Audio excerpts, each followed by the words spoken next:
Hi, everybody. This is Dionna Bailey with the Texas Blockchain Council, and I am here today with the one, the only CoinDad. The CoinDad. The CoinDad. There's See? a couple of other CoinDads out there. That's why I put the in front of it. You're the one that matters, though. Like, well, the number one. Yes. Yes. So you are here today with this amazing museum, right, of mining. Well, first off, you have the only mining museum in the world. As far as I know, yes. Okay, amazing. From all the OG miners that I'm affiliated with around the world and talk to, I don't think there's anybody else out there that has as many machines as I do. That's incredible. How did you even get started in that? Well, I have a shop in North Carolina, and I was doing repairs a few years ago during the S9 era. I had a lot of clients sending me stuff, and one day I was just sitting in the shop drinking some beer, looking at the shelves, and the miners were collecting dust that nobody wanted to mess with because they were outdated or whatnot, and I just started realizing that I'm actually collecting a few different models here and there. I had about 10 or 12 at the time, and I started doing some online research about museums and didn't find anything. And I just came up with the idea and saying, why don't I just start working towards one? Yeah. And that's basically how things started. The other thing is that when I was doing Google research on it, it was difficult for me to find information. And by me already being involved in the community of the Bitcoin mining space in the U.S., I was able to reach out to some of the OG miners and kind of interview them over the phone and ask questions to collect information that I couldn't Google online. And that's when I realized, that this needs to be preserved. Yeah. And I don't know anybody that's doing that. Yeah, I love it. It's very innovative. And did you start off as a miner? Like, is that what got you? And then when did you start off in crypto and Bitcoin? Early 2017, my cousin down in Atlanta, I was talking to him and found out that he was into Bitcoin mining, and I was, scratching my head about it. I mean, I heard about Bitcoin since 2013. That was the first time. I blew it off as internet money for Monopoly, which I regret now. But we all do. Yeah. But he sent me an old machine in the mail, and I started messing around with it, and he kind of schooled me over the phone on how to run it. And my wife was pissed off at the noise in the house because I was running it in the bedroom next to us. And I bought a beer cooler, cut some holes in it, and brought the decibel noise down that way. And my wife was still pissed off. Nice. But I got a little ding on my phone, got my first payout, in the mining pool. And I was intrigued by that. And I'm like, wow, I'm laying in bed not doing nothing, sleeping, and I just got paid. Yeah. So that's what triggered it all. Yeah, that's great, right? I mean, you think about it. Before this, you were in the Army. Yes. Right? And we had to work really hard to get paid. So now it's like to be able to just do whatever and have that money come in is such a different life. Oh, yeah. And it's an amazing one, right? Yes, it gives you freedom. Yeah. Yeah. So I can look in the mirror and say, hey, I want to go hiking, I want to go fishing, or I want to go to a conference like this. It just gives you that freedom when you learn to deal with a community in the Bitcoin mining space. Yeah, it's interesting, right? Because we're in the Army to fight for freedom, but you have no freedom. And then we get out and we find the freedom. Yeah. Yeah. So what is this that we have right here? So this is, I brought this as a special piece out of the museum. Right now, I have roughly a little over 80 different Bitcoin models. And just so you know, my museum is strictly SHA-256 for Bitcoin only. Okay. And ASICs. So this is an Avalon 2 right here. Avalon 1 came out in January 2013. There was only a few hundred of them made. Okay. So it's very difficult to find Avalon 1. I finally found, after a year and a half, this Avalon 2. And what's special about it is that when I brought it to Mining Disrupt, oh, wow. I got the original founder of Avalon was there. Wow. Coming through the museum, checking things out, and on video I got him to sign and autograph it. And then the technician that made it 10 years ago was at this museum, at the conference, and he signed it. And then thanks to this conference today, the CEO of Avalon showed up, and I got the third signature today. That's so incredible. That's like my highlight for the day today. Oh my God, that's incredible. So shout out to Avalon. I really appreciate your support for the museum. Yeah, absolutely. And I mean, this is probably going to be worth like... just kind of like signing an Apple computer from 1980s, Oh, here, can you want to flip it again so that everybody can take a look one more time at all the nice signatures on it? I'm pretty sure the Smithsonian, New York, or someday 10 years from now will call me and say, hey, we want your museum over here or something. Who knows? Yeah. Well, for a second, I thought you were going to tell me it was Satoshi's signature on there, and I was gonna be like, "Oh, that's interesting." Well, that would have been a problem. Yeah. Bitcoin be tanking right now if that was the case. Right. Wait, okay, so you just moved this little thing. What's this other? So this is an ASIC miner, which is a USB from back in 2013 as well. What? And the reason why I brought this is obviously to show the folks out there the size of how small the Wow. Bitcoin blockchain started. Yeah. Back then, it was a very small blockchain, just maybe a couple of terahashes. Yeah.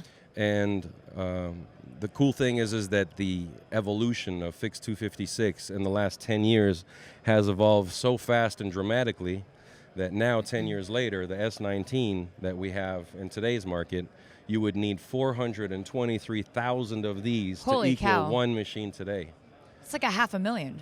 Almost, yeah. Holy cow. So yeah, it's wild to know that we've come such a long way in such a short time, and that's another. I get that comment a lot at the conferences with this museum, is like, wow, I can't believe there's already a museum to begin with, because it's only been 10 years. You don't expect to have a museum, Right. Well, I mean, you think you're kind of like right on the front lines of the technology. I understand the software aspect of it. I'm not into the mining as much, but from the time that you got into now, what do you think of that innovation of how things have changed and progressed? And like, is it slow? Is it fast? Like what? It has its ups and downs. I mean, you have, logistical issues sometimes with parts or with the wafers from the chip manufacturers, politics and things of that nature.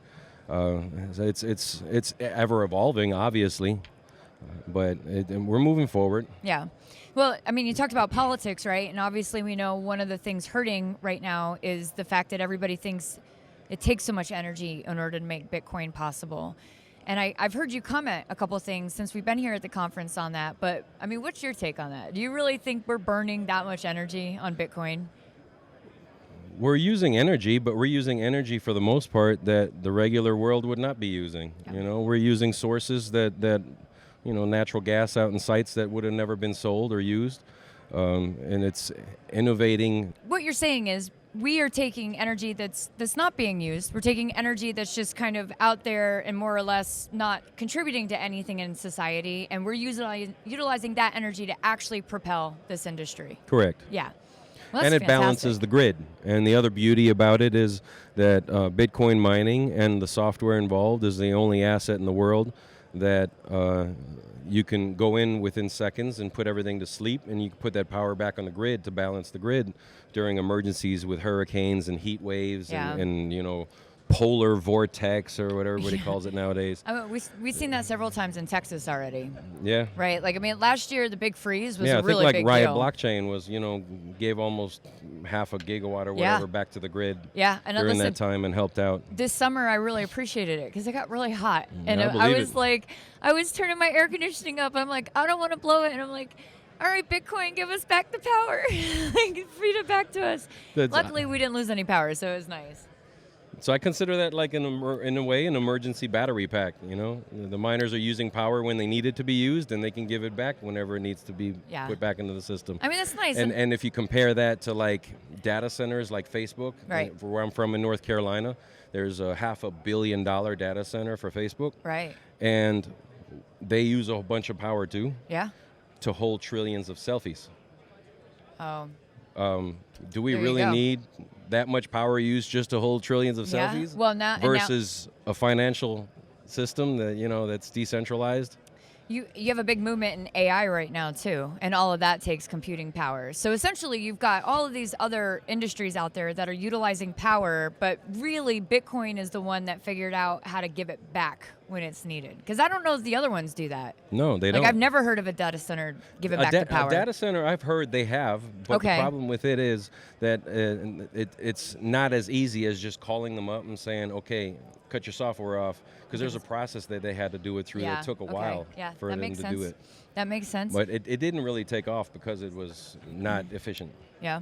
So since you got started in this, and now that you've had so many years, are you really seeing like manpower come in and the industry grow as far as like mining farms, or do you feel like this whole power situation we're in is really constricting everything?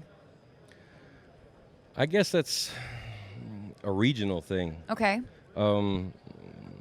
And then depending on the miners too, and what position are they in?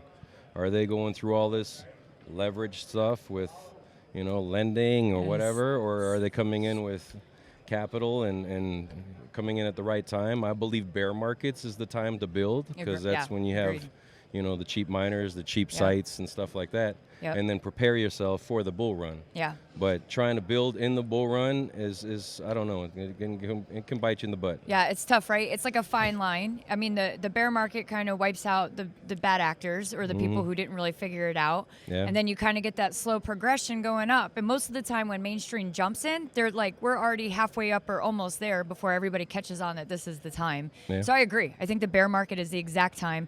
That was also the thing about COVID, right? It felt like when everybody was shut down and locked in their houses, we were innovating and we were building. That is very true. And I believe that's why there's millions of jobs that are out there right now not being filled, because through that time, people figured out how to make money from home.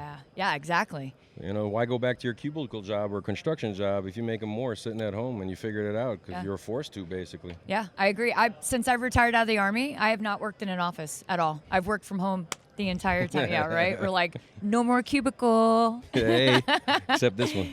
Yeah, well, I mean, it's still bigger than the one I had, I guess. What else do you want to talk about? Oh, so you're doing a lot of conferences. Do you have any more conferences coming up? There's a lot of talk right now that I'm dealing with different conferences. Right now, about 4 or 5 of them for 2023. There's nothing etched in stone yet.